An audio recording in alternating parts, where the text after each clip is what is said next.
பூவிருந்தவல்லியில் metro rail பணிக்காக கட்டப்பட்டு வரும் தூணில் கம்பிகள் சாய்ந்ததால் பரபரப்பு நிலவுகிறது.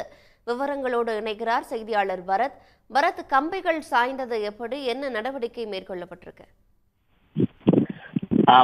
பூந்தமல்லி ட்ரங்க் சாலையில் தான் இந்த கம்பியானது சாய்ந்திருக்கிறது. இந்த சாலையில், அதாவது பூந்தமல்லியிலிருந்து கலங்கரை விளக்கு முறை 2ஆம் கட்ட மெட்ரோ பணியானது நடைபெற்று வருகிறது. குறிப்பாக இந்த போரூர் முதல் பூந்தமல்லி வரை இந்த பணியானது விறுவிறுப்பாக நடைபெற்று வருகிறது. முக்கியமாக இந்த சாலையில் தூண் அமைக்கும் பணிகள் விரைந்து நடைபெற்று வருகின்றன. அந்த வகையில் தான் இந்த கரையாஞ்சாவடி குமரஞ்சாவடி சந்திப்பில் அந்த தூணானது அமைக்கப்பட்டிருக்கிறது. அதில் எனக்குரிய 20 அடிக்கு மேலாக தூணில் கம்பிகள் பொருத்தப்பட்டிருக்கின்றன. ஏனென்றால் கட்டுமான பணியின் சிமெண்ட் பூசி அந்த பணியானது நடைபெறும்.